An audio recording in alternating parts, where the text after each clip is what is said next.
proverb says, an oil lamp becomes brighter after trimming.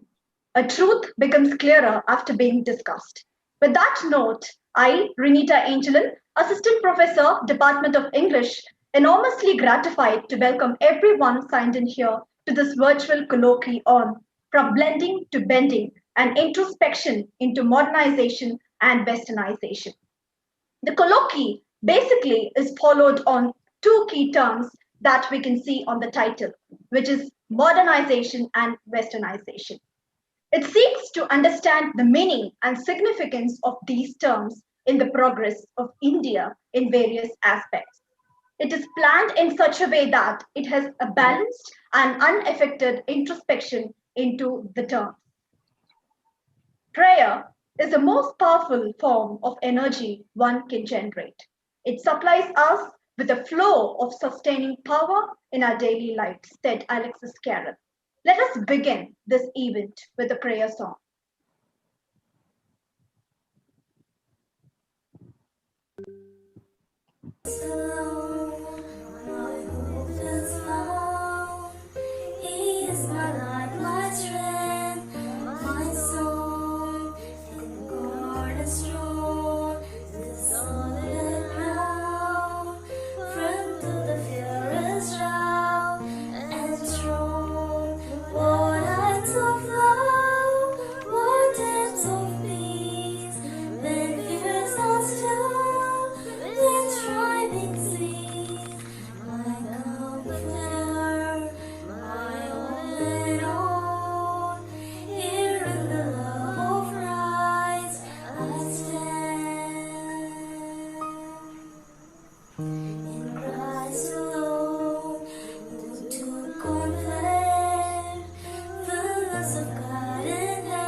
Thank you, Koya. If there is anything which could make even a tough person to move lips, then it's nothing else than a cheerful face with a merry welcome. May I now welcome Ms. Rajeshwari, Assistant Professor, Department of English, to render the welcome address. A very good afternoon to all. I feel honored to present the welcome address on this enlightening day. I have a huge list of people to whom we owe a lot for this valuable presence amongst us today.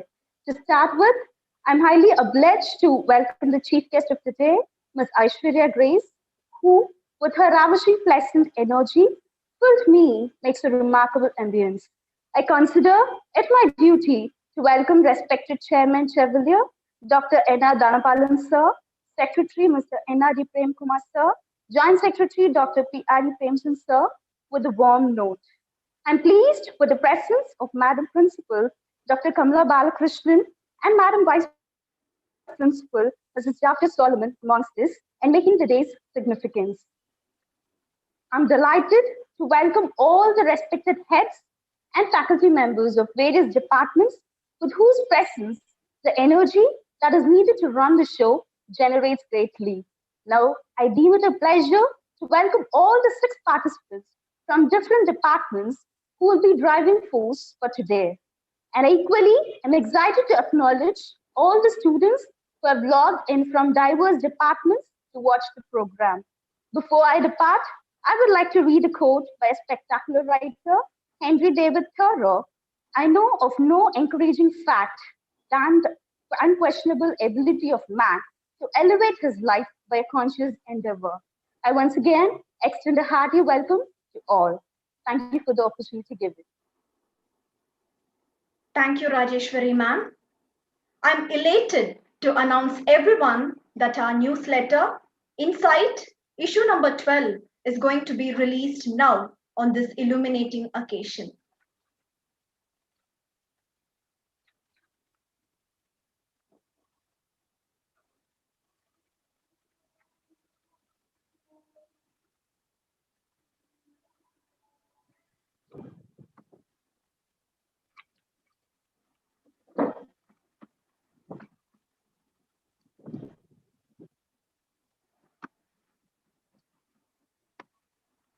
Our newsletter Insight is being published every semester, making twice a year from the year 2015.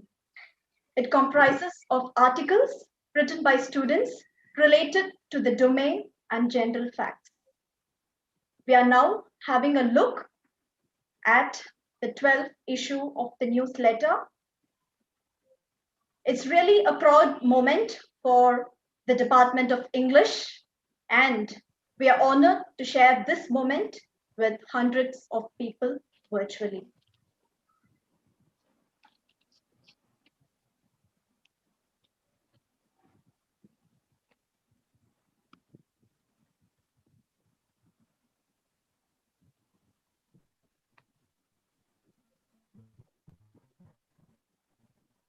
Thank you.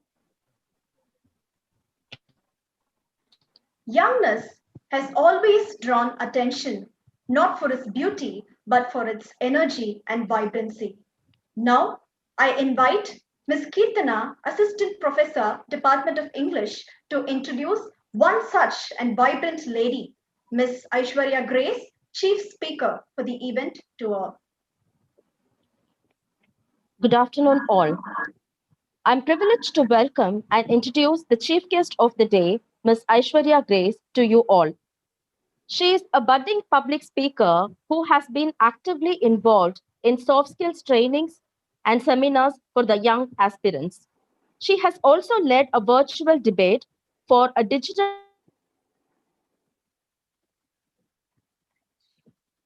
Kirtana ma'am, your mic was muted. Kirtana, ma'am, unmute and speak. Kirtana ma'am, unmute and speak.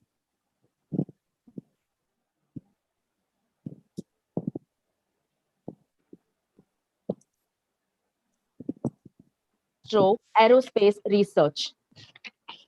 Kirtana, you were muted in between.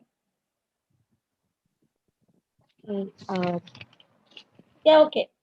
Yeah, fine. You want to repeat for a few things, you can repeat. Yes, ma'am. Yeah. Yes.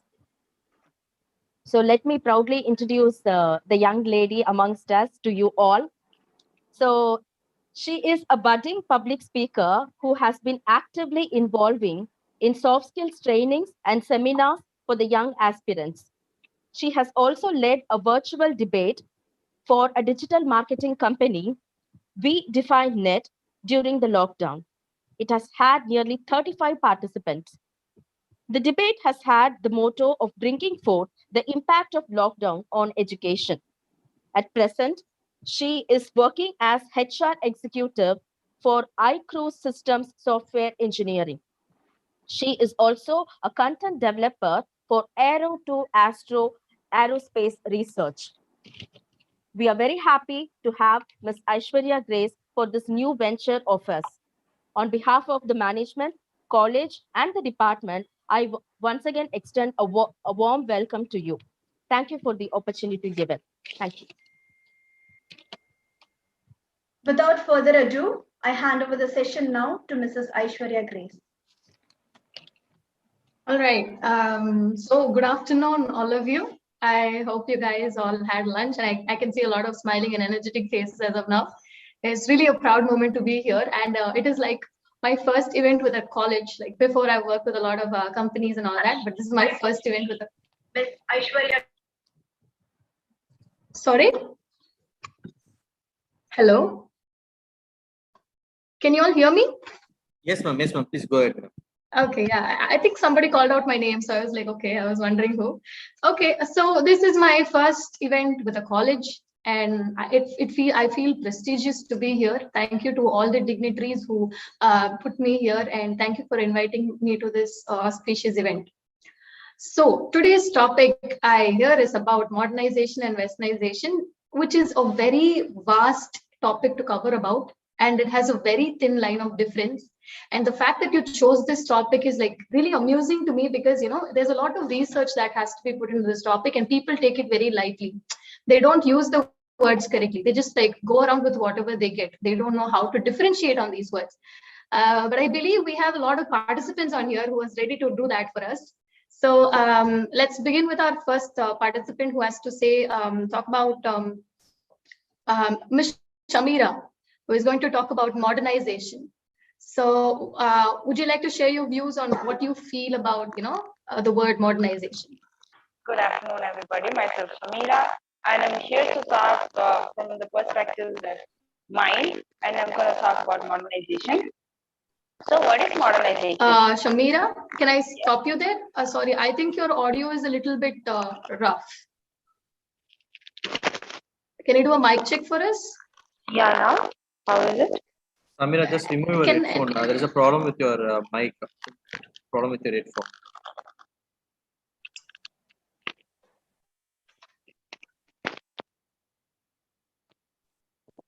Now? How is it? Samira, there is a problem with your headphone. Just change it or just remove the headphone and you can go ahead. Yeah. Yeah. So myself Shamira, and I'm here to talk about modernization. Modernization is an adaptive measure taken by us for the modern transition from the pre-modern society. So modernization can be found anywhere and everywhere. So it is the adaptation for us. It is actually something where we adapt from the Western culture to make our lives better, and also the things which fits in our society. So let's say, for example, when I use English here, it does not make me any westernized. I use English here because I was supposed to do this. When I go out of this meet, I usually use my mother tongue. So I am adapting myself for this situation. I consider this to be the modernization. And this can also be called as internal manifestation, which is truly accepted by yourself and the society. Except adaptation, I think adaptation is better than adoption. Making others, imitating others isn't so good. So we have to go into our culture, we have to go into our society. There are a bunch of things going around in this world every day. It isn't the same every day. So our wantings and desirings change every day. So modernization gives us wings to fly higher and achieve many aspirants to go higher. Our society isn't the same every day, and hundreds of new customs can come and go. But are we forgetting to celebrate our Pongal? Are we forgetting to go and play in the games which is held on the Pongal days? Of course, we are going and playing still, but we are doing it in a modernistic way. That is the difference between these things. And in here, we try to stick to our roots and the cultures which bring out in a modernistic way. So this is called the adaptive measure, and taking good stuffs from the betterment of life is not anything bad. When others take something good from others, why are we not taking from others? We have to adapt according to our situation and according to our culture. We have to stick to our roots. So I often wonder, how does modernization take place? So I think all thanks to the Britishers. After their colonial rule, actually we Indians thought we are lacking in many aspects, but we were not lacking actually. We were just fascinated by the white supremacy, and we tried to imitate the things which they do, but ended up harming by ourselves. So there are several aspects I would like to share about, and my main focus is on the lifestyle. So nowadays we are living a very modern life, and nowadays we tend to choose mats rather than the cushions rather than the mats, and with the replacement of pitcher than the water cooler. So after the colonial rule, we can see that in the late 19th century, people used motorcycles and after then followed by cars and luxurious cars. Now we are moving back to the electric bicycles. So this is what adaptive measure is. Now, in this condition, we are trying to adapt electric bicycles just to avoid the pollution. Now we have adapted ourselves to the situation and the society. If we move to the lifestyle of eating habits, some of them people says that idlis and dosas are the main dishes of India, but no, idlis and dosas are the not main dishes of India. They were used only in the festival timings.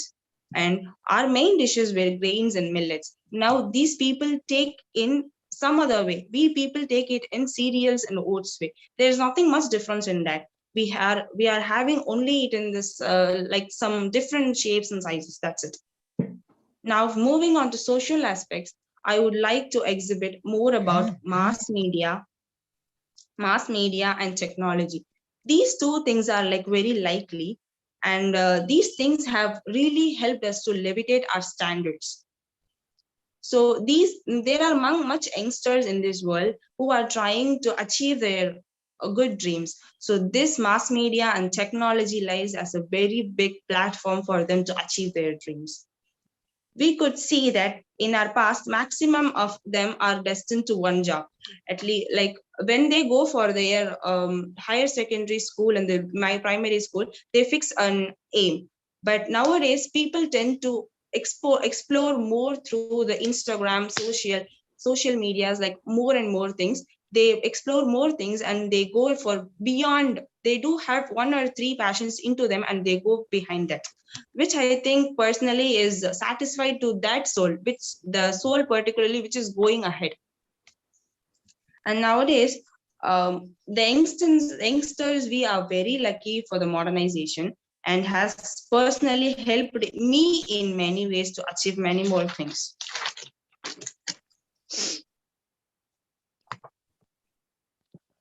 For one day after seeing the social media, I tend to become a stylist. Another day, I tend to become a chef. I tend to become an artist. So these particular adaptive measures taken by me, it has helped me to get through a lot. And one of the very important lifestyle of ours is yoga. Yoga is considered to be the gem of India. So when it comes to yoga, we can see hundreds of international people coming for the International Yoga Day over here to meditate and to go with the yoga things. Like people from westernized country come here while we are going still for the psychotherapeutic things, which makes us more deeper. And nowadays the term depression has been used very much. Like even I personally experienced a girl. She is still in her 7th grade, but she says that she is in her depression.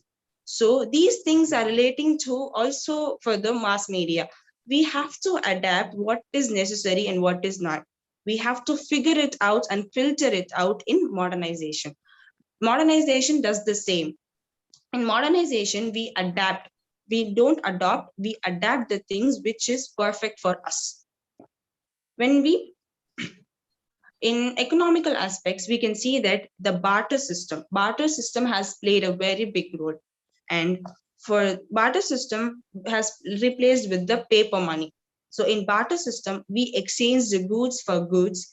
And here we go with the paper money. Using the paper money in replacement of the barter system, we can actually see that this is a good adaptive measure.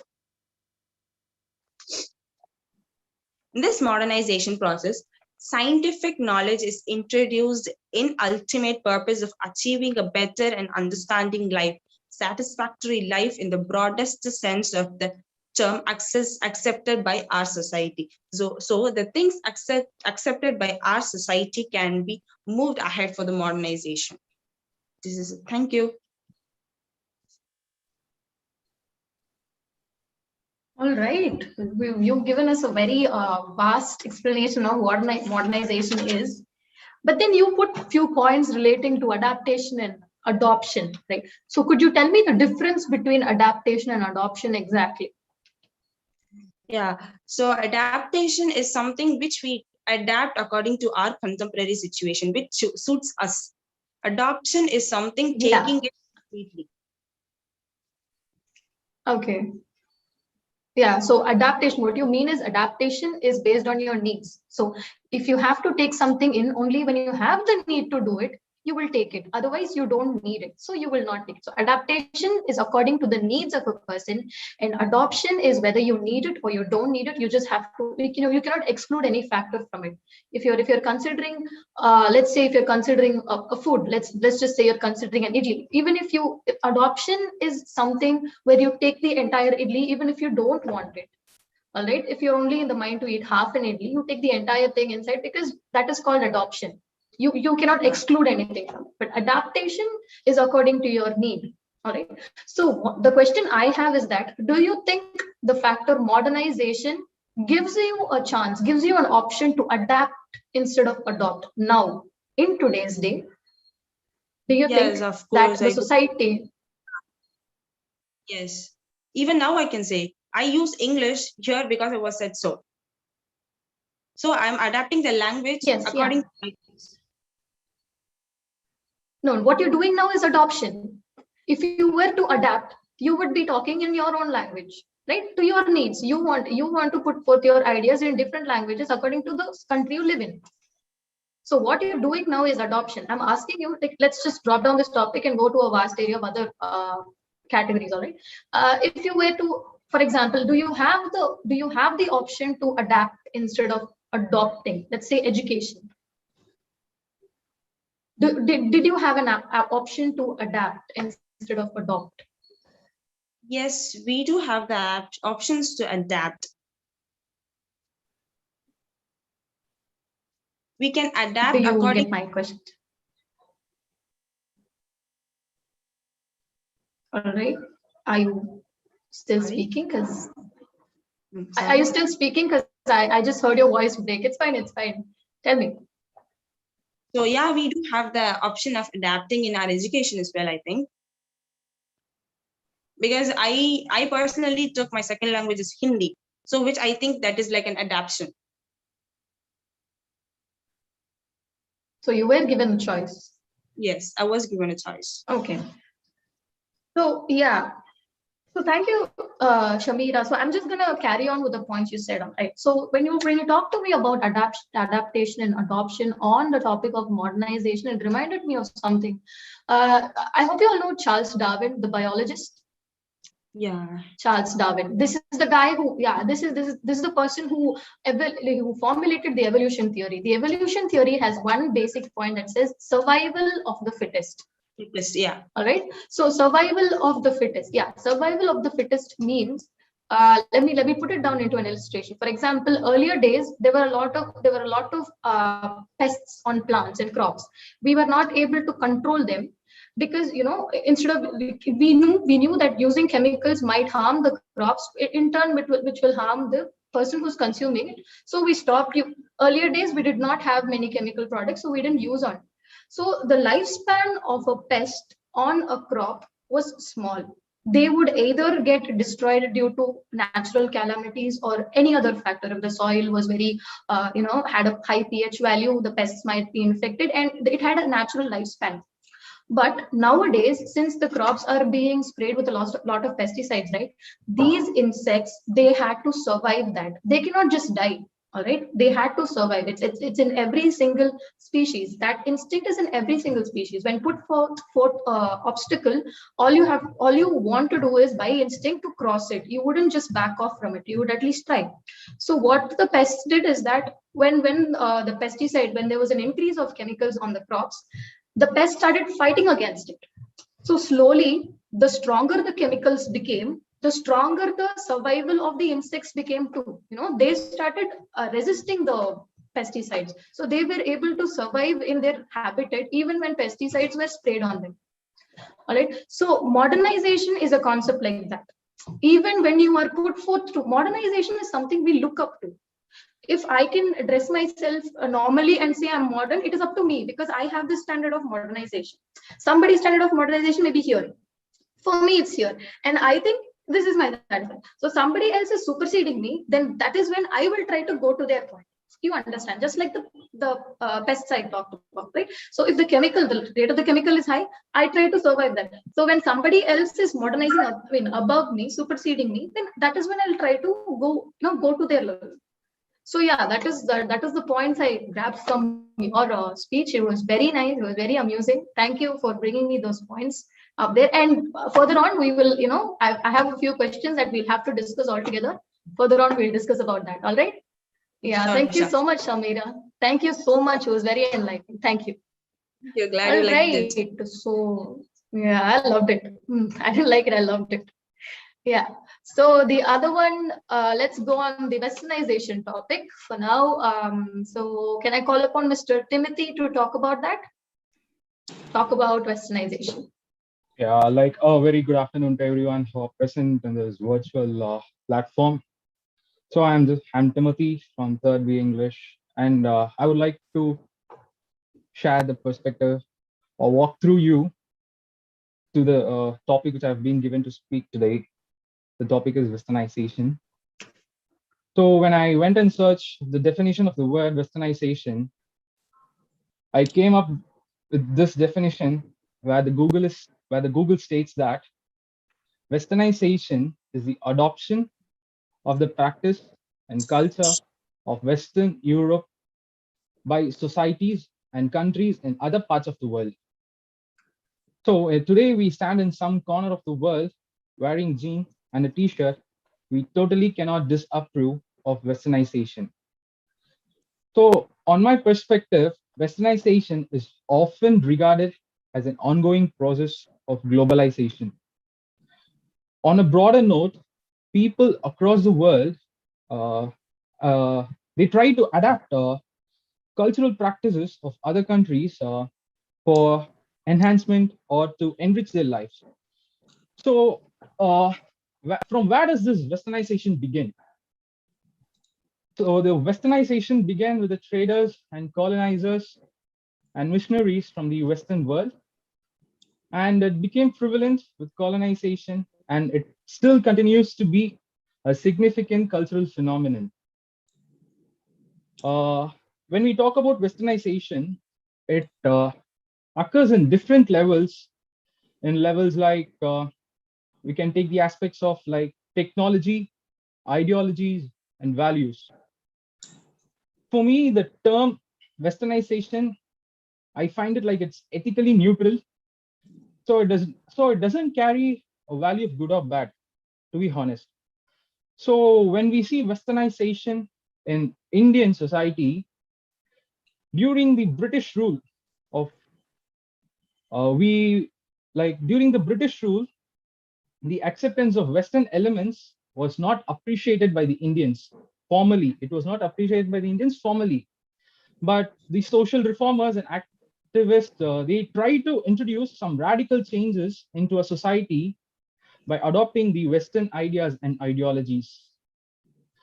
Then if we move, there are certain instances where westernization has given birth to force which mutually at cross purposes. Like we can take the example of the introduction of printing machines. The printing machines helped in the transmission of knowledge, I mean the modern knowledge, and as well as the traditional epics and mythologies and religious literatures, etc. So this printing machine has a very big, I mean, in westernization, the introduction of printing machine has played a very vital role. Like a print plays a very important role in our daily lives, and in the form of newspapers, weekly magazines, and it brings us to the information of day-to-day happenings and makes us aware. And we know that our society better only through this medium, so-called the print. So there are many positive aspects which I can say in the form of print medium. Like it has a rapid spread of knowledge. In particular, it lowers the cost and helps to create a better world. And in the next aspect, if we go in India, we find the legal system The new legal system helped in bringing changes in custom and structures of Indian society. Personal laws were personal laws have been made with new interpretations which were related to family, divorce, adaptations, inheritance, and etc. It has also, I believe that it has also helped in giving recognition to an individual as a unit of matters of negotiations. The process of westernization brought in its wake of legal forms which contributed to the growth of the positive form of law in India. Formally, the legal system was founded on the principles of hierarchy and holism. Our traditional legal system continued to be group oriented and non-equalitarian. With the establishment of British power in India, there came a turning point in our legal system. Various forms of legal innovations based on the principles of universalism, rationalism, and individualism were introduced, and thereby to making a new judicial system individual oriented and universality. It enacted legalizations introducing social reforms in many sensitive cases, such as marriage customs of the age of marriage, the age of content of marriage. So basically, we find that it has established the principles of equality and generated a conscious of positive rights among the downtrodden people. And still now, we do follow certain laws which was laid on the fundamental basis of the Britishers, like the Child Marriage Restraint Age, the Act 1929, Indian Slavery Act in the year of 1843, and in the year 1829, the bill against the Act of Sati was passed, along with the bills against the polygamy, female infanticides, etc. So the traditional system was philosophical and metaphysical, and when we pitch into the education sphere, we find during the traditional time, education was only available for the higher caste people, and the teachers and the students were from the higher class. So Westernization has introduced a modern and universal education system. Modern educational system contains liberty, equality, and modern scientific worldview, etc. So it has also given a professional structure which is not ascribed to any specific group or class, but can be achieved only through merit. For this, I can give you an best example, like the person who so-called the missile man of India, Bharat Ratna, Dr. APJ Abdul Kalam. The son of a fisherman became the first citizen of India. He was lucky that he got access to the education, and then afterward, it's merely because of his hard work he achieved his success. But in olden days, education for a fisherman's son was denied because they were treated as lower class people. As an outcome of Westernization in education in India, I would boldly say the barrier of caste in education was broken. When we enter into the political sphere, the impact which the Westernization made is something vast. Like Westernization introduced a uniform panchayat system, the saturatory panchayat system. This system replaced the traditional caste and tribal panchayats. Then a uniform law was to be followed by all castes and tribes of diverse traditional laws. This introduced Western types of laws, codes, legal system, and judicial system. This Westernization has introduced a uniform administration system, and even it has introduced the main aspect, so-called the voting system. Then it has also promoted democratic values, emphasized secularism, nationalism, and even on new political culture and leadership. When we get down into the influence on caste system, the impact made on caste system, there was a breakdown of distinction of high and low caste. Westernization has brought out industrialism. In industries and factories, all the people of various castes work together. In order to work together, they should come close to each other. This created a dilution of caste customs, practices, and the breakdown of differences between the castes. Westernization has not only brought in the industrialization, but also it has brought in the urbanization.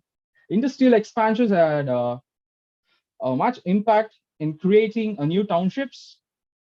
People from villages, scores and scores of people from villages flooded to these townships in order to earn their livelihoods. In towns, as we see now in cities, as people we live, members of different castes came together and sense of separation could not be sustained. This led to the relaxation of the caste system. The media of communication have been introduced in India through the Western contracts. Printed newspapers came into existence only after the contacts with the West. The Britishers introduced telegraphs, railways, and modern postal system in India. Like even we can say the railway systems, which not only runs in between India, but also connects the neighboring countries. We have the Northern Frontier Railways, which connects India, Bangladesh, India, and Pakistan. And we have waterways which connects India, Bangladesh, and roadways which connects India and Tibet, and so on. So similar improvements has also been made in other media of communication and transport. The expansions in transport by the railways and roadways and waterways has contributed to the intensification in the volume of the interaction and contact between one region with the another. The concept of purity and pollution has been discounted since the people of all castes are traveling in the same railway coach and buses. With the improvement in the means of transport, there was an acceleration of westernization. Buses and trains and other means of transport help people of different classes to travel together, whereby this led to watering down the caste distinctions. The spell of westernization also helped in eradication of untouchability. The rapid development of means of communication, urbanization, and industrialization helped in eradication of the untouchability. Because one cannot choose his companion while traveling in bus or in train, Western education encouraged the sentiment of equality, and there was also social and political awakening in the country. And the next aspect is on impact on marriage. Westernization, to be frank, it has also brought about a noticeable changes in matrimonial relationships. Marriages today is no longer seen as a relationship between two families, rather it is being transformed to the relationship of two individuals. That is the husband and wife. Husband and wife do not treat each other as superior or inferior, but as friends and companions. And love and marriage has sidelined the religion. Even marriage ceremony itself has changed. When we look upon the status of nature with the influence of westernization, a strong influence of the West is tangible on the status of women today. The medieval period in India history is witness to the status of women sinking to the nadir And if we find today women getting their due is almost in all fields, a major part of credit goes to Westernization. Education, on the other hand, has generated and encouraged the liberal ideas among men, while on the other hand, it prepared women to strive for their natural status of equality. We live in a global world with borders becoming hazier, goods and cultural aspects travel across geographies. The current upward growth in Indian economy makes the osmosis of cultural aspects inevitable. There are many aspects of India that the Western worlds are adapting. Similarly, Indians are taking many from the foreign countries. I strongly say that the Indian culture and tradition are not getting killed. Rather, more things are getting adopted, accommodated, and adapted as the Westernization is inclusive and it's accommodative. Every new aspect of culture adopted from the West adds a new taste, a new dimension to our existence. It does not take the place of another value, but rather adds to it.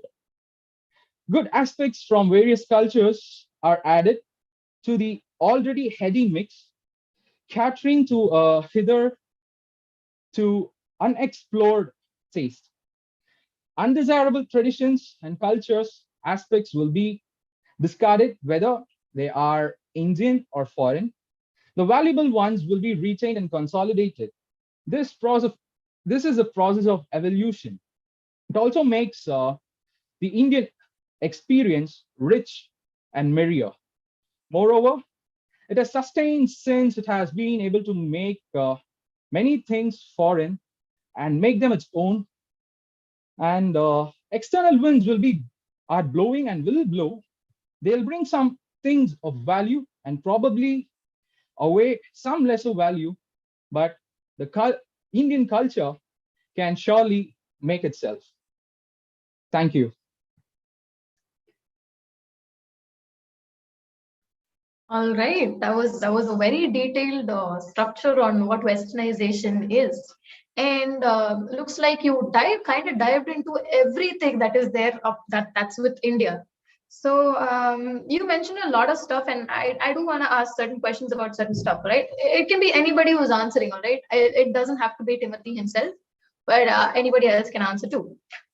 So you told me that it has the Western culture, Westernization, the Western culture has impacted legal system of India. Like, what do you mean, legal system of India? How did it impact from the time they came into India, or it was by one person, or the entire country suited to the Westernization idea? What was your like on my view? I would probably say that it was the transformation in the legal system was it was made on a whole thing. Like, no, what I'm asking is, yeah, clearly understand my question. So what I'm asking is that I'm asking if one person chose to say, okay, this looks nice, so this is what the Western countries are practicing, I'm going to take that, I'm going to bring into India, and that is what I'm going to do. Or the entire country, little by little, they changed. So according to legal system, somebody has to have done that, right? Do you know the person who did that? I spoke about the eradication of the sati, the bill passed against sati. Yes. It was brought in by the person, the social reformer Radharam Mohan Roy, with the help of the governor, Lord Williams, I believe. Yeah, Lord Williams. Okay. Okay. So the change in the legal system was adopted by people in the days after, not immediately when the bill or the law was passed. Exactly. Yeah. So but that is what I wanted to know. On a longer run, people started and accepted and adopted it. So initially, from the way you said, I found that, initially people, the entire country didn't accept. Acha, they didn't say one day they woke up and they were like, okay, the Western country is doing it, I'm going to do it and become modern. They didn't say that. One person had to bring it in, one person had to reinforce it, and only when even after reinforcing it, people were against it.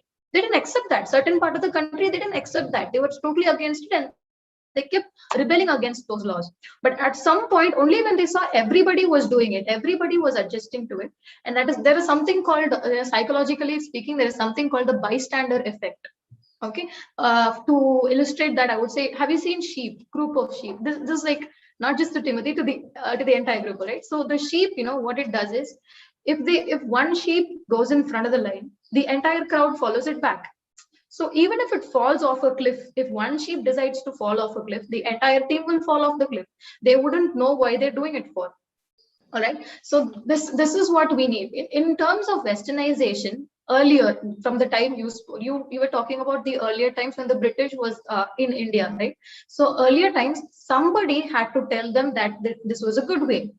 Somebody had, and that somebody was an educated person. So that is how they were Westernized. So the factor of Westernization that you spoke all about was education. Western education is what led us to this nice constitutional place now. So I hope you all know Dr. B.R. Ambedkar, right? Yes, ma'am. That is the person who constituted the Indian constitution. That is the person who constituted the entire thing. And that he studied in the London School of Economics. So which means he was exposed to Western culture. All right. So I don't know if he was, maybe I'm not sure about it, but maybe if he was here back in India, he wouldn't have known that. Let's take Dr. APJ Abdul Kalam.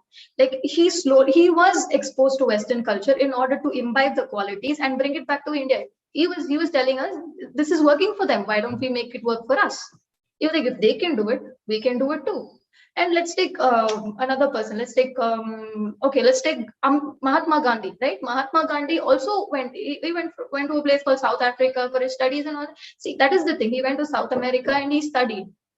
So these people, they based their Westernization factor on education. So that is what you were telling me all about. So what I could infer from your speech is that education was the Westernizing factor here. Education is what abolished sati. Education was what abolished untouchability and all that. And also, so impact on marriages.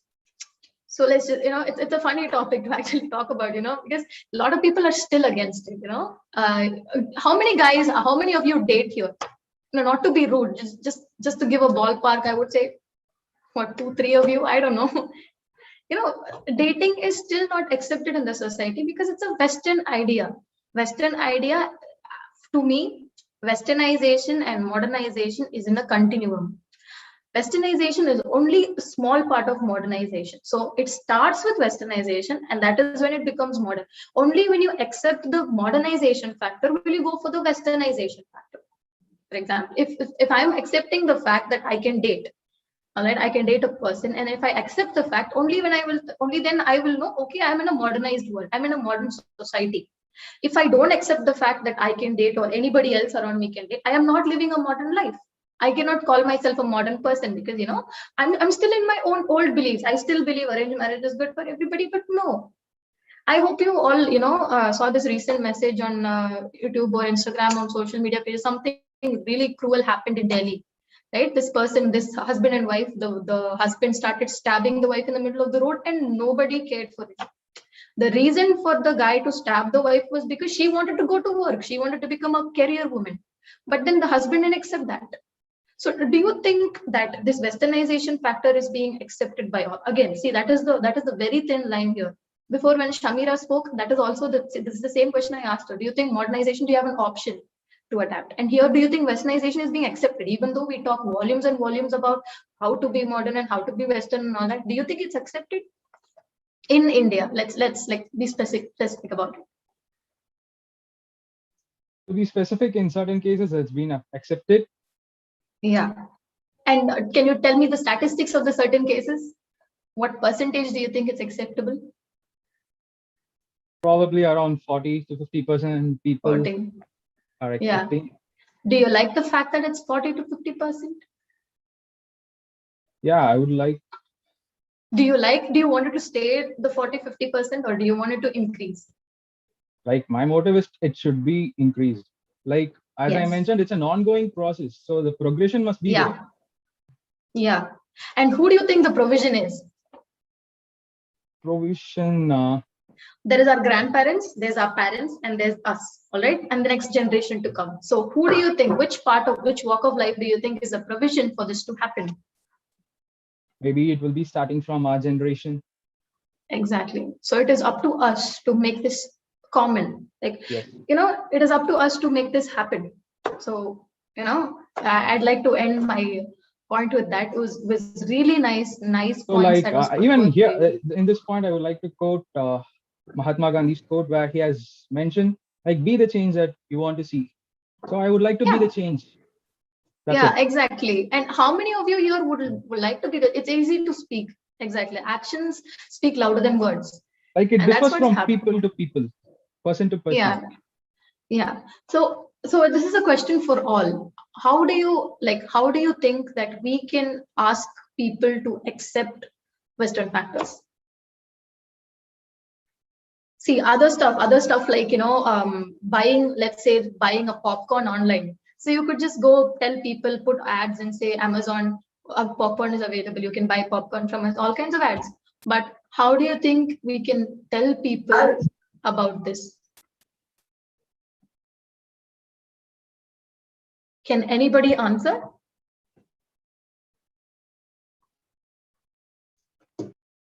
Can anybody? It can be anybody. Pardon, can you repeat it? Do you want me to repeat the question again? Yeah.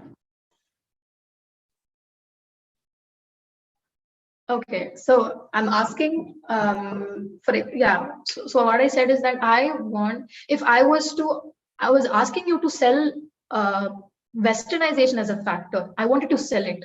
If I was giving you a pen, I was asking you to sell it. What you will do is you would talk about the features, right? You would tell the person what is good and what is bad with the pen. You wouldn't say what's bad.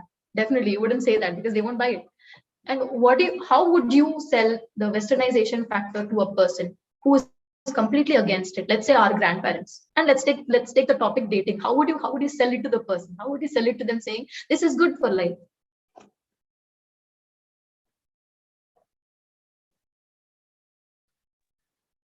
Like on my view, I can just bring out the boons in it. That is a positive aspect, and I'll try to project it in a better way where they'll get convinced. Just project a try. it. What? Just a try. All right. Yeah. So from the way that you're telling me is that you're in confusion right now. You don't know how you will do it, right?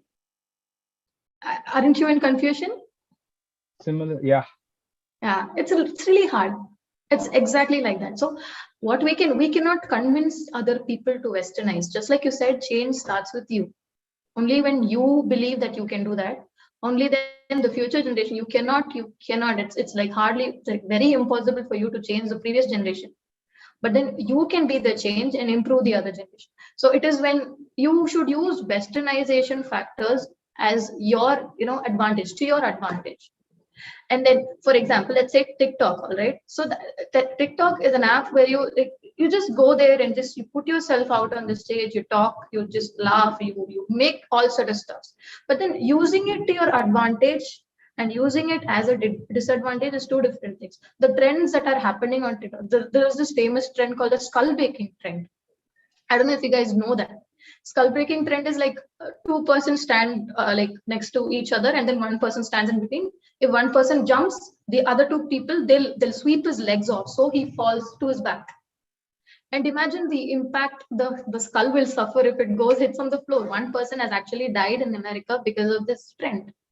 So using it to your advantage, this Western factor, the Western factor of going out and doing something, some stage, right? It's a stage. TikTok is a stage.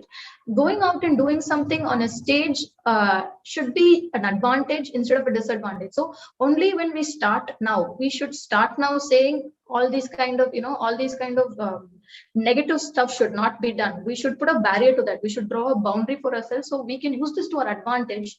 And later on, this doesn't become, a problem for the future generation. As I said, we cannot convince the previous generation. All we can do is convey the proper message to the future generation so they can use it to their advantage. All right? Yeah. So I shouldn't be speaking much. We have a lot of special people ready to speak. So thank you so much, Timothy. Like I really love the way you brought out all the factors. So it was really like you did prior preparation, and it was perfect. Thank you so much. Thank you, ma'am. Yeah. Pleasure. Yeah. So let's get down to our other people so we're going to talk about modernization next. So I'm going to go out on a limb here and say, take a random person. Okay, Miss Menaha. Menaha V. Good evening. This is P. Menaha from second BSc Biochemistry. So I'm here to talk about modernization. So modernization is a process of modern scientific knowledge is introduced into the society just with the ultimate purpose of achieving better and a satisfying life. Modernization in India, and especially in education, in India, the science, the proper learning and reasoning where the students were expected to deliver their answer in a systematical way rather than giving them in a standard memorized standard. So this system of learning should be brought back into the modern Indian schools, where every student is capable of learning through logical reasoning. So modern earlier learning tools includes computers, DVDs, books, CDs, etc. to ensure the largest possible sector of students, where they come from a urban or a rural area, and provide this type of education at a reasonable cost.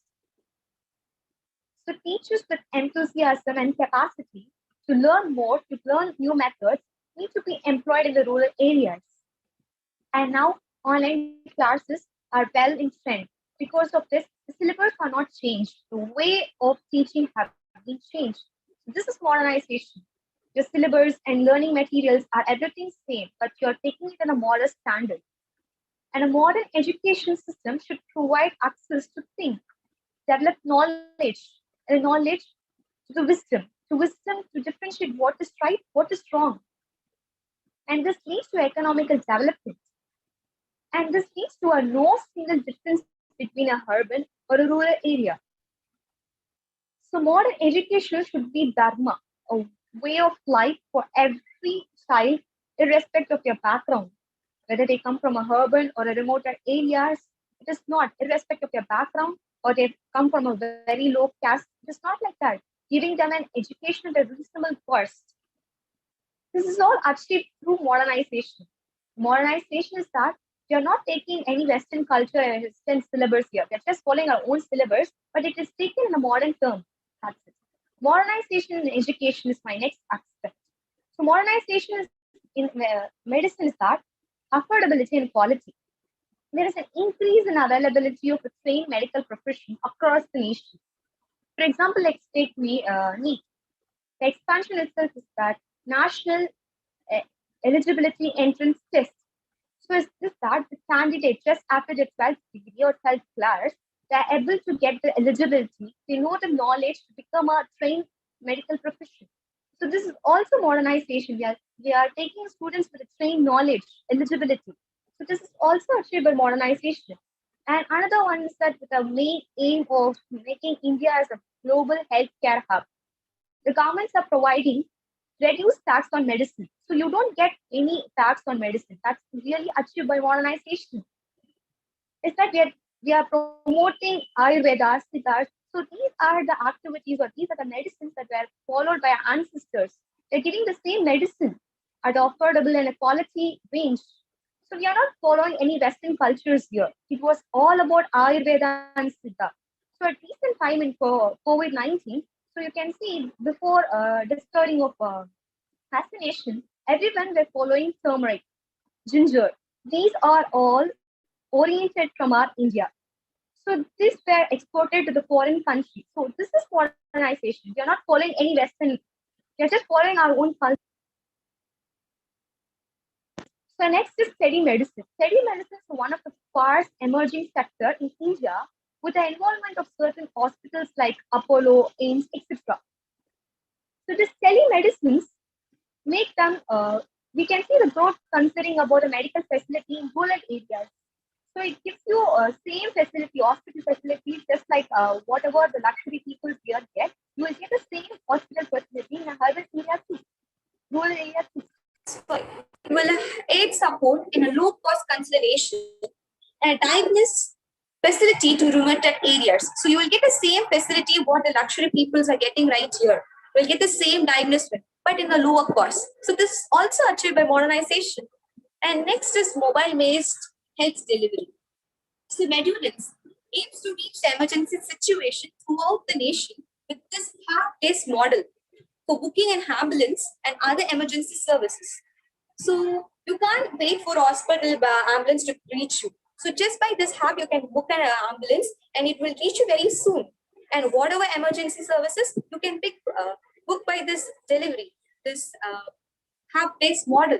So this all are achieved by modernization.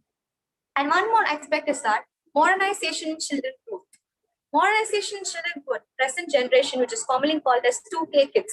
You can see the parents of this 2K kids are very enthusiastically and energetically encouraging the students, encouraging their children to participate in every aspect. For example, Silambatam, Oyilatam, Karagatam, these all are activities that were followed by our ancestors. But when we are marching towards the westernization, we call this as downdated and we didn't take it as this. So we started to now into the caveats. Now we are bringing back everything in consent. Now we are bringing back everything. Now the present generation parents are encouraging the children to participate in every aspect.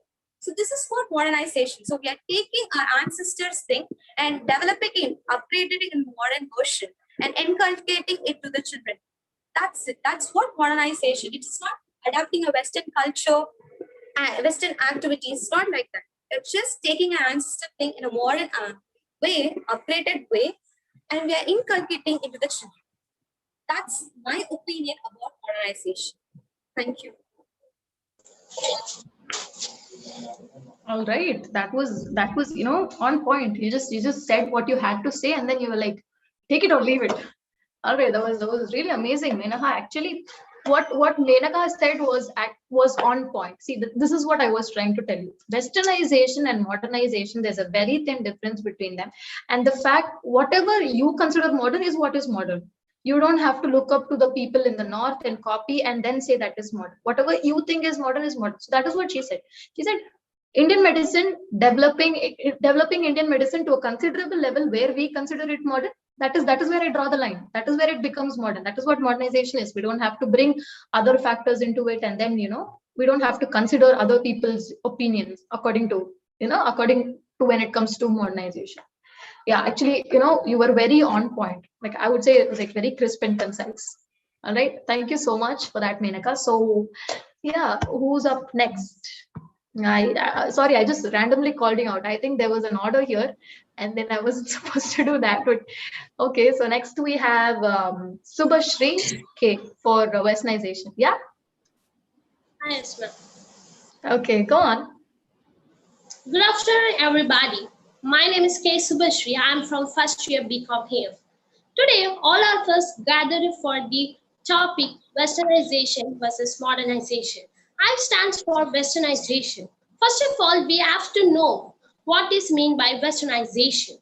Yeah, Westernization is a process in which societies adopt Western cultures in areas such as industry, technology, law, politics, economics, and lifestyles, etc. Today, there are many people who are westernizing themselves among many cultures. Westernization has become common in the world, especially in India. People normally get their plastic surgery to look like Western is because it gives your back a round and a peaker shape. It also straightens up. There is a girl named as Shushruta who made herself as a Barbie doll. Did you imagine ourselves as a Barbie girl? It's just an horrible thing. We never had that. People want to change themselves like this because they are not satisfied of the way they are. They also think that being Western is superior, and because they have a dominant history. Westernization does not only include plastic surgery, but people also change their lifestyles to become like a Western person. We have to know what is in our Indian culture. Let's go to that. The Indian culture is the one of the oldest and richest culture. It has a long-shaped history and an ancient heritage. There are many festivals and celebrations which happen in India every year. This country has a population of more than 1 billion and is a culture in which there are more than 700 languages. In India, there are 700 languages are spoken, but we are focusing only on English. This culture, however, is now being impacted by Westernization and everything is slowly changed. It's become Western. Westernization impact on the Indian culture. Westernization is a kind of globalization which is spreading throughout Asian countries, especially in India. The Indian culture is one of the oldest and richest cultures. However, now that the Western culture is picking in, for example, goods, festivals, dressings, food, etc. It is impacting on the Indian culture in many ways. The Western culture is that it is replacing itself within the Indian culture. Now goes to positive impact of Westernization on the Indian culture. Modernization. First of all, modernization is also adopted by a Western country. The Western culture has impacted in India in many positive ways. However, it has also influenced India in many ways too. For example, it is taking India more modern. The Indian culture is very old culture and is staying the same. However, now the Western culture is changing it to become more modern. Today, the Western media is now making many people in India, especially teenagers, dressing more modernly like jeans, t-shirts, etc. Modernization has also enabled increase the economic of the India. Next, go to public health. It's very important thing we have to know about it. Due to Westernization influence, sanitation and public health has improved greatly in India. Many Western doctors have emigrated into India and have made medicines which have helped reduce sickness, disease in large parts because healthcare has become accessible. Next comes to labor. Without labor, we don't eat anything. Let's go on. The presence of Western traders in India have increased the demands of goods and services in India. As a result of that, Indian artisans, craftsmen, and waves all have employed. These artisans and craftsmen have grown in number, and now the India labor force and become more skilled and handy. Next, go to education. Without education, we won't stand here. Education. Westernization has also benefited areas of education in India. When the British occupied India, they built many schools throughout the country, and this made the literacy rate increase and the poorest class of society and access to knowledge. Next, go to our entertainment zone, which means by films and movies. Westernization has brought media as well in India. For example, in America, India now has a famous movie-making media called Bollywood, which came from Hollywood in America. Bollywood's films now traditionally features in India its culture, tradition, and region. Bollywood is now quite popular in India and many people know about it. So media in India has also improved due to the Western culture. And there is only one in our mind. If Westernization is good thing or a bad thing. Definitely it's a good thing. In India, however, it has all brought many benefits as well through. There are more advantages of Westernization compared to disadvantages. Still, India should take care of the globalization because in the future, it will change India and destroy its region, culture, and tradition. Thank you for giving this opportunity. All right, that was really in detail. Thank you so much, Miss. Sorry, your name is Subhashri ma'am. Subhashri. All right, thank you so much. That was very insightful. And you started off with saying that I noted that point down. So you started off with saying physical fitness is also a factor when it comes to Westernization. So the factor being fit. Plastic surgery, ma'am. Yeah. So that is what I'm coming on to. So plastic surgery, that what corresponds to it is physical fitness, right? So according to this, the factor that you have to stay fit is modern, all right? Since everybody is doing it, that is modern, and the factor that how you do it is Westernization. So you want to be fit, that is called modernization. How you do it is Westernization. So just like you told me, there's a lot of plastic fillers and all that. People on Instagram, basically what we see on Instagram, or the models we see on Instagram, what we assume is that these people have done plastic surgery. But normally, some people are naturally born like that. Naturally, that's the way they look. And because of this toxic beauty, the other people, the other ladies have set a low standard to themselves, saying, okay, I do not look like this, which means I am not beautiful. So it has become toxic. This adopting this toxic beauty, that has made us think that we are not up to the normal beauty standard. We think that is normal, which is not normal, right? So this Westernizing factor, this factor of using artificial substances on your body to become beautiful, that is harmful. That is a negative impact of Westernization. So you were pointing out a lot of positive and negative impacts of Westernization. So this is one of the factors I got. That was very clear to me. And some people, because certain advertisements I've seen online, it says it's okay to be fat. Some people are like, I'm fat, I'm beautiful. Okay, that is fine. That is entirely fine. The self-confidence that they're building online is fine. But what is happening to this Westernized idea? When people think they're okay with being fat, what harms them is that their health is being damaged. And they don't know that. They're like, everybody is accepting who's fat. So I'm going to stay fat. I know I'm beautiful. I know I'm slaying and all that. That is fine.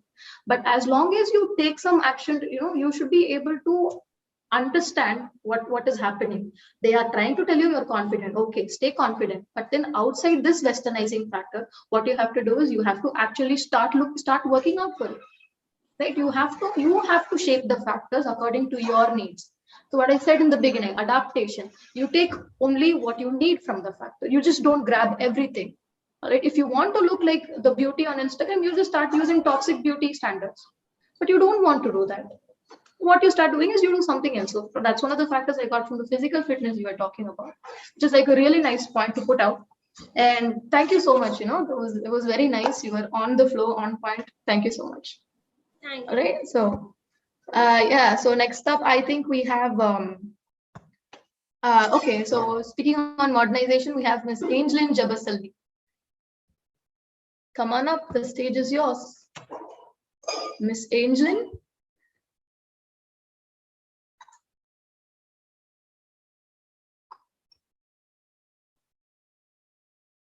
Miss Angeline Jabasalvi, are you there?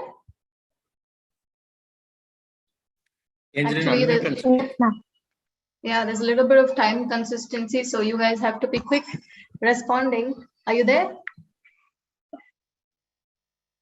Yes, ma'am. All right. The stage is yours. Go on. Good evening, everyone. I'm Introspection. I'm here to present you on modernization. Modernization is a process associated with the sweeping change that takes place in the society, particularly in social, economic, political, and cultural change. It is an act or a process of making or being updated. In a critical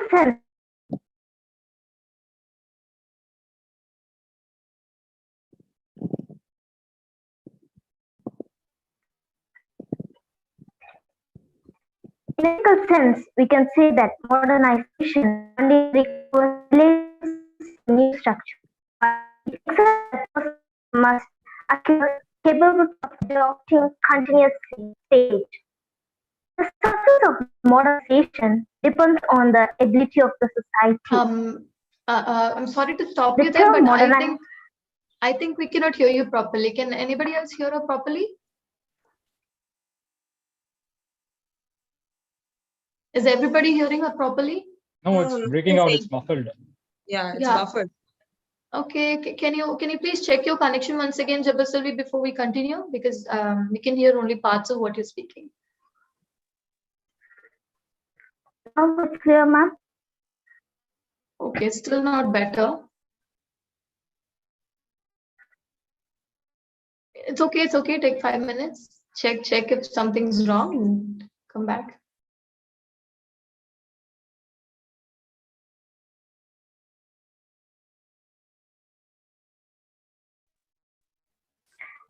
Now it's okay, ma'am.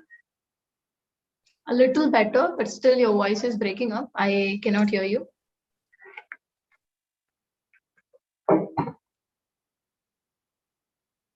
Can I continue? Yeah, we can hear you good. But in case if I stop you in between, please don't feel bad. It's because I cannot hear you properly. That is where I'm stopping you, right? So please don't feel bad if I'm stopping you. Angeline, Yeah, I it's think okay, you have ma'am. to be loud enough. Okay, ma'am. Yeah. Yeah, go on now. Yeah, okay.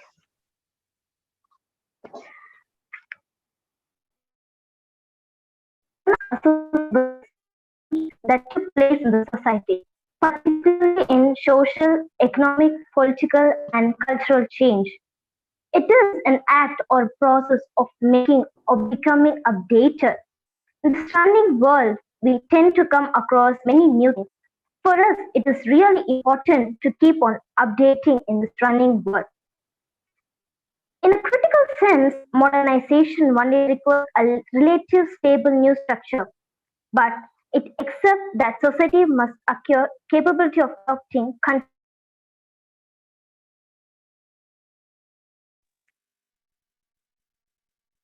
the success of modernization depends on the ability of society.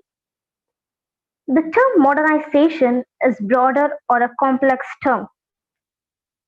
It is like a process by which modern scientific knowledge is introduced in the society. It symbolizes a rational attitude toward the society, like it helps us to think scientifically and logically. In economic sphere, a modern society is characterized by development in technological specialization in economic role and expansions in market. In technology, we can see that they replace olden way with modern technology.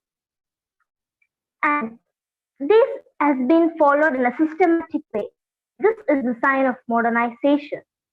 In a political sphere, a modern society is characterized by formulating of ideology for the rulers to handle the power. Like it stands for the transformation of political culture in response to the changes in social and physical environment. In cultural sphere, a modern society can be characterized by spread of literacy and secular education, expand of media communication. Literacy is like by one expands one knowledge. It helps one thinking and understanding oneself and the world. It is important for the students to engage with written words. Nowadays, even instant messaging and text-based communication make everyone to adopt it. And then, in social sphere, we can see modernization as developed in mass media and technology has brought a drastic change in the society. In education, we can see that teachers teach with enthusiasm and capacity to learn new methods of learning. It also helps the children to think in an abstract way. Then we can see lifestyle in modernization. First, we should know the pros and cons of how they will affect the day-to-day life. So modernization is like adapting of new values, cultural elements, and technology in the various fields of life. In this society, we adopt two methods, rearranging social structure and modifying traditions in that. Due to modernization, we can see many changes like invocation, changes in standard living, introduction of large scale So from this, I can see that modernization for the society. In older days, we lived with what we have and with what we know. But now, with the help of this latest technology, we are able to live a simple and a smartest life. Thank you. All right, thank you so much for that. And you were talking about instant communication, right? Instant communication, everybody can connect to each other very easily. Yeah. So see, as long as you see it from outside the lines, you can always say that communication, instant communication is a very good aspect as of now. It's a very, it's an upgraded technology. But then the problems that are happening because of that, that doesn't come out. That is not shown to people, just how the boons are shown.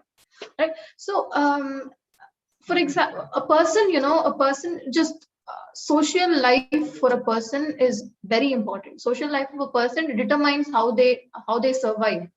Right. So when, let's just say, a lot of celebrities are are leading a social life, and they don't receive positive comments all the time, and we would say it's just an online comment, and why would you react to it so much? But then we can see how much it impacts them very badly. All right, some people even even decide to take their lives off because of that comment.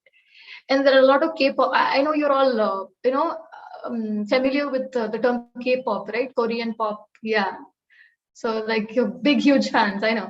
So yeah, the thing is, like, these people also know they've been criticized so much online that they don't even think about, they don't even want to lead, they just want to end the pain.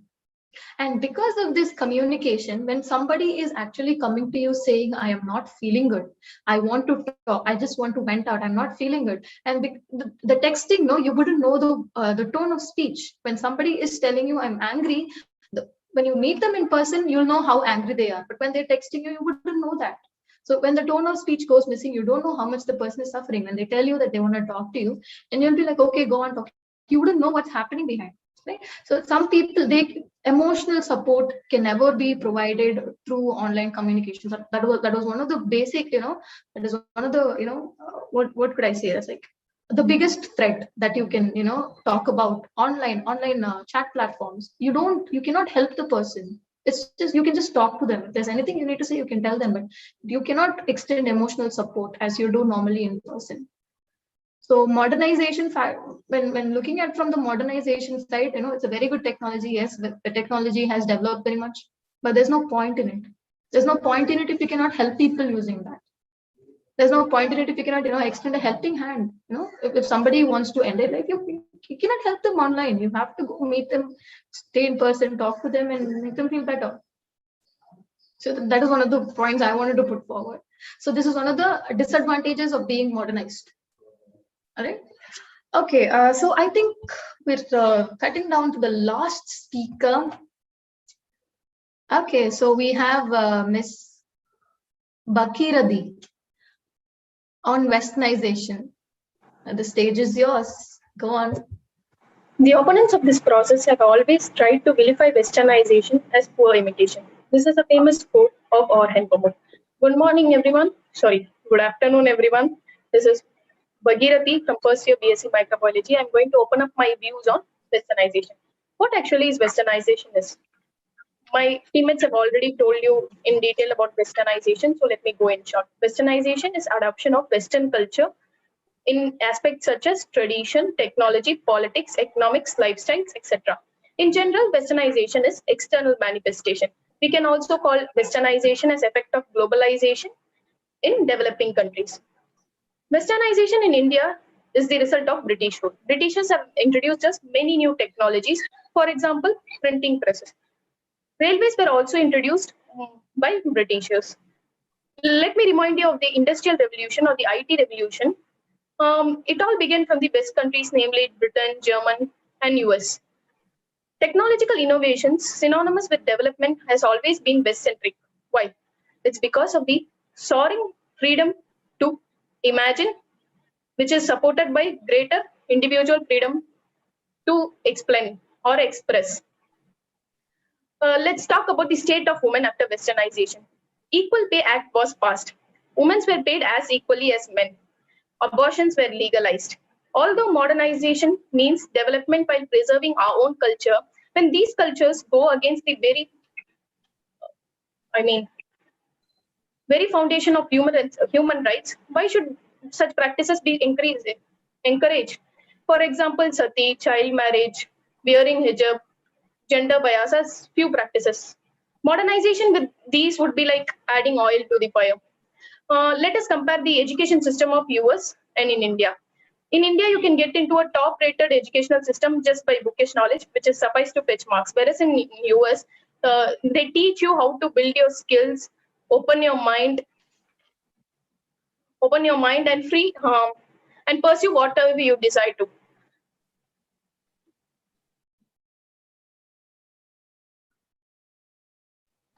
Sorry, my mic got muted in between.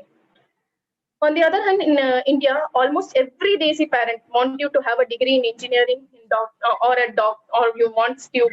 you to be a doctor or MBA. But Westernization has brought up a new form of education, which is modern and universal. Westernization is growing in India, and it's all for good. When I talk about Westernization, most of the people limit it to the dressing style. It's not about only imitation of dressing sense. Even if we talk about dressing sense, what's wrong? Can you even imagine of wearing sari and doing an exercise? Is it comfortable? Wearing what is comfortable is really good. Everyone prefers to be comfortable. So adopting Western culture is nothing wrong. If you dig into any aspects, you can see the impact of Westernization in it. Even the speech which I'm delivering now is in English, which is an ultimate impact of Westernization. We must value and appreciate our culture, but we should do without an ethnocentric point of view. For example, when we were talking about plastic surgeries, many of them were saying that plastic surgery, they are not confident enough to show themselves. We can also take the example of Hiba Hosni, a young Egyptian woman who was an acid attack survivor. She got plastic surgery herself, and now she is living a good and happy life. And it has helped her. It has increased her confidence level now. She's able to come back from that incident now. Plastic surgeries are now even in our places. Devadas Hospital is an example of it in Madurai. Now plastic surgeons are available in Devadas Hospital. Let us talk about LGBT. LGBT rights have evolved in India. They have legal rights to change their gender. Third gender are now recognized.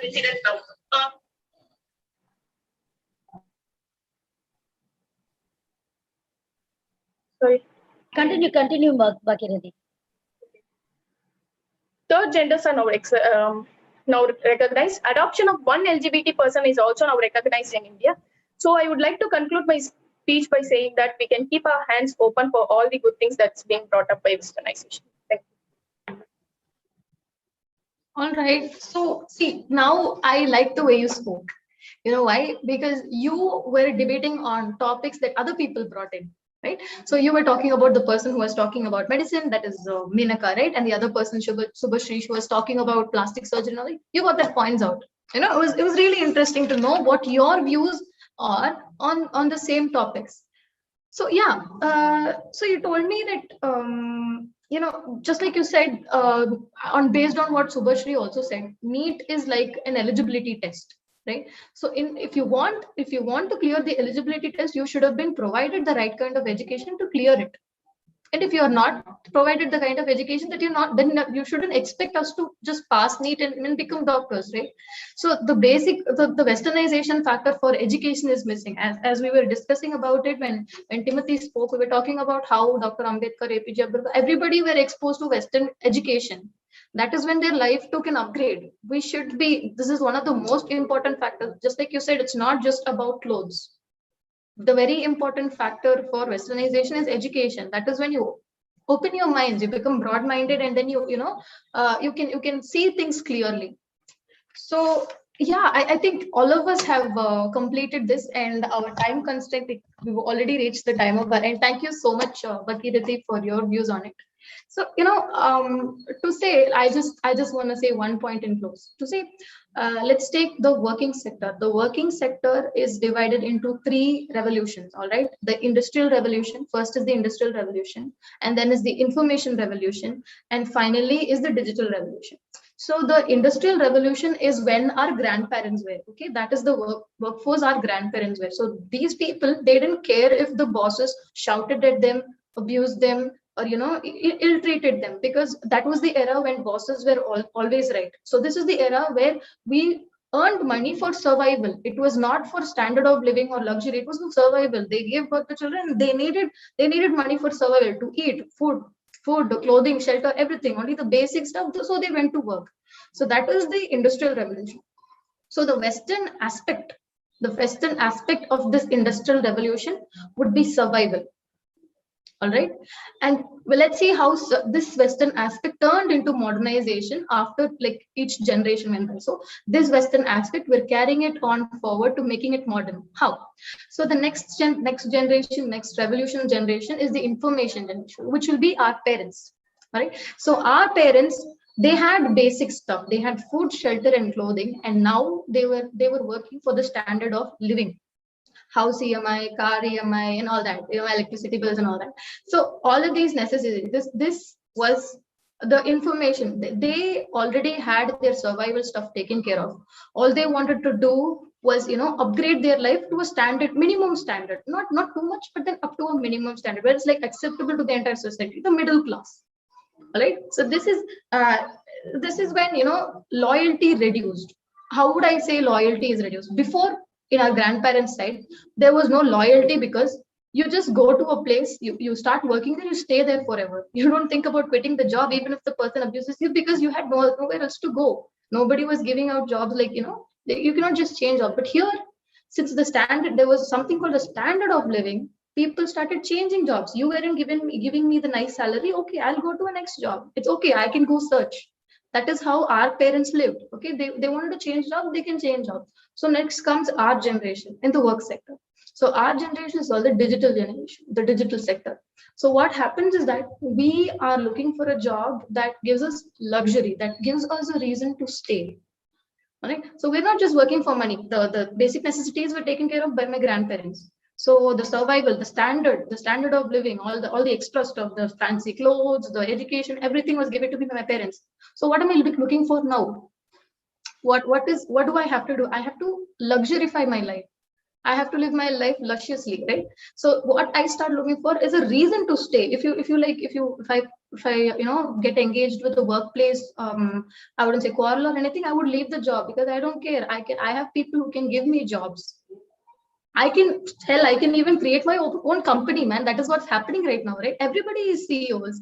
Everybody is founders. I can make my own company. I can live off my own money. Right? So this is how Westernization and modernization go hand in hand. The Western aspect was the standards of living, survival, basic standard of living, luxury. So that was Westernization.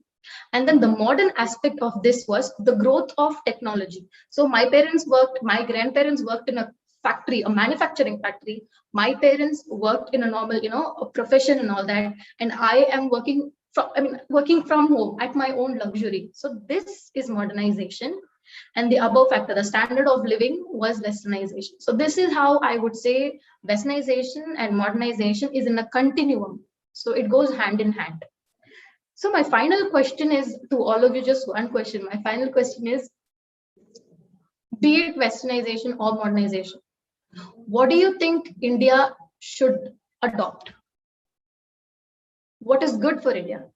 Westernization or modernization?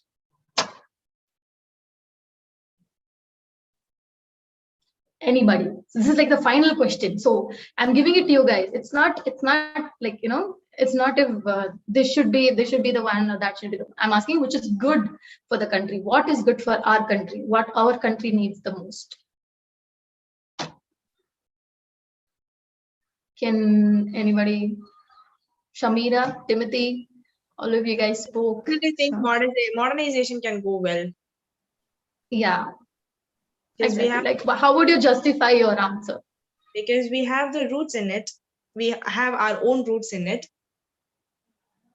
Mm-hmm. And show our individuality by adapting certain situations from the other countries. Okay, yeah. So, for example, yeah, we could say if India was a gender-biased country, we could take that factor out using Westernization, and we could develop into technology using modernization, right?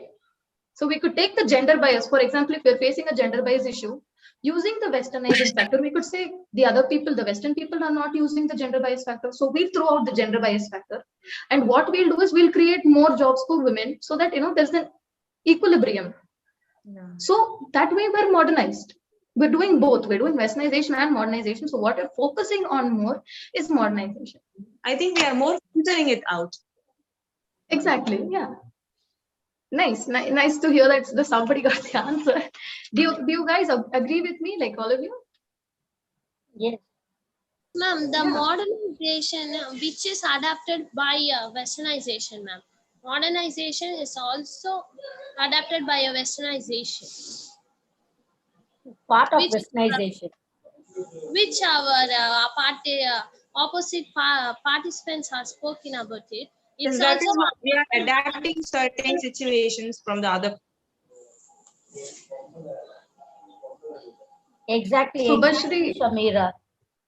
Westernization and modernization go hand in hand, and each have their own. It is self-supporting.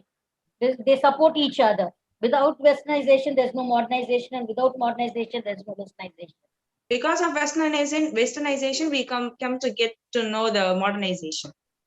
But yet, it shouldn't affect our influence, our culture, tradition, and the things that we feel as our heritage of our country, without disturbing those aspects. If we are going to go with this, move along with it, or journey along with it, then I think we will be able to look at life in a broader aspect and also accept it in a broader sense. Yeah, exactly. So how do we do? Yeah, how do we do not affect that? How do we do not affect the culture and the traditional life? So you told me two words. Remember, Shamira, you said adapt and adopt. Right? So we adopt modernization. We never put our foot down on modernization. We're always on our state to modernization, but we adapt Westernization. So when you adapt Westernization, you are using things only that you need. So for example, like I said, gender bias, only when you need stuff, only when you need to introduce the factor, you introduce it. Otherwise, you keep it aside. We only need modernization on our side. All right. So yeah, I think that's pretty much the conclusion. We'd say adapt Westernization, adopt modernization. All right. You guys agree with me, right? Yes. Thank you, ma'am. Thank you for agreeing. Actually, she's the only one who answered. So I was like, thank you so much. They've muted themselves. That's why. I know. Yeah. We cannot have too much commotion, but otherwise, we'll be just rambling on and on about this. Yes. So yeah, it's been a very nice event. Thank you so much for including. Thank you so much for the speakers who put yourself out there, and you guys were very confident. And I'm hoping that this will continue on forward to a more bigger session. And we'll have lots of speakers coming in. And this has been an inspiration for me as well. Thank you, ma'am, so much for inviting me to this event. Thank you so much. Thank you so much for taking your time out. Thank you so much. Yeah. Over so off to you guys. Yeah. Yes. First of all, I would like to thank the guest speaker and all the participants for filling us with the wide range of information with wide insights. The session is now open to questions. So those who have any questions can post your questions in the chat box. So by the end of the session, you will be also provided with a feedback form in the YouTube, so you can fill that also. And ma'am, can I read out the questions to you? Aishwarya, yes, of course. Yes, of course. Yeah. So there is a statement from Abhilash, ma'am. So he says the words sir and madam was invented in India by British when our country was ruled by them. Unfortunately, being a slave to British, we have learned to call them in that way. So his question is that, do you think the time is it a time to change the rules and routines made by the British, which has crossed already? Okay, as I said already, if the country is accepting, if I have to call a dignitary Ayya, all right, I would call him. But if he's ready to accept that, then it's okay with me. See, that is where we set our modernization standards. We do not have to bring westernization in it at all. Since the British brought in the words sir and madam, we're using it because it was acceptable to the entire country. Everybody else accepted it. That is the whole point. All the other chiefs are doing it. I'm doing it. If all the other chiefs were ready to go with mine, if I say Ayya, if they're okay with that, I'm okay with that. So you go to a place, you try this out, Abhilash. So you go to this place, you say Ayya. If they're like okay, if they don't look at you weird, then use it. If they look at you weird, then it's their problem. It's not yours. You're doing whatever is acceptable to you. They should either accept it or reject it. Right. So it's never a time. It's always a time for a change. You can always change at any time, but you should also consider the fact if other people are accepting it. Sometimes things can go wrong, and just like I said, people can look at you weird. You will look educated, and suddenly you call them Ayya. They'll be like, why would he call me Ayya? You can call me sir. So yeah, that's that. I hope my answer was on point. I just feel like I feel like I've answered it correctly, but it's up to you. There is another question, ma'am. So Yeah, how do you see Indian becoming a citizen of some other nation? So because it leaps from getting westernized to being Western, right? So how do you see that? So why would you, first of all, my first question is, why would you want to go to another country? If it's either for education, if it's for a job, I say go for it. You have to, like, we know how much, if you're planning to go there, which means your parents have invested so much in you for you to go there. So which means you have to honor your parents' spendings, how much dreams and goals they have on your life. So you have to honor that. And second of all, if it's not for education, if it's not for, you have to see the world, man. Like what are you living? You have to go out. You have to see what other people are doing. What you do is you take your Indian culture, you go show off there, make people think you're the best Indian, and make them adapt to yours. Okay, make them speak Hindi, make them speak Tamil. See, that is where you stand. You should make a change. So if you go to another country, make them change them to you. That's all I have. Okay, thank you so much, ma'am. So indeed, we had few interesting questions. So now we are in the end of our event. So participants, kindly fill the feedback form, which is provided in the chat box in the YouTube. So any end has a beginning for an unexplored road. However, if the bridge is not laid properly, it leads to nowhere. So now I call upon Ms. Kirtana, Assistant Professor, Department of English, to lay a strong bridge for the similar future vendors with a note of gratification. A very good afternoon to all. I'm abundantly moved to render the vote of thanks on this stupendous occasion. So as Ms. Renita Angelin rightly said, I'm here to extend this gratitude note, not to end, but to lay a path for future projects of today's sort. So I have very many people in front of me to thank. So first of all, I would like to express my sincere thanks to the chief speaker, Ms. Aishwarya, for leading the session with such poise, yet making the session a lively one. I'm deeply honored to credit the success of this program to the chairman, Chevalier Dr. N.R. Dhanapalan sir, Secretary Mr. NRD Premkumar sir, and Joint Secretary Dr. P.E.R. Premchand sir for always believing in us in building up an event. I would like to acknowledge the constant moral support given by Madam Principal Dr. Kamala Balakrishnan and Madam Vice Principal Mrs. Jafia Solomon. So they play a vital role in showing us to go beyond the boundaries always. I now would like to thank all the heads and faculty members of diverse departments for showing humongous interest to this event.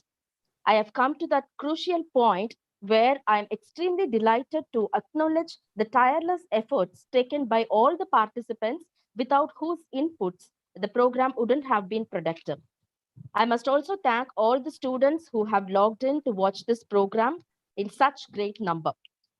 At last, I'm grateful to all the technicians with whose timely help the event is made possible. Before retiring, I would like to read a quote by Friedrich Nietzsche. A thinker sees his own actions as experiments and questions, as attempts to find out something. Success and failure are for him answers above all. Thank you for the opportunity given. Actually, before you all go away, I just have this one small request. Can you all just, open your video so I can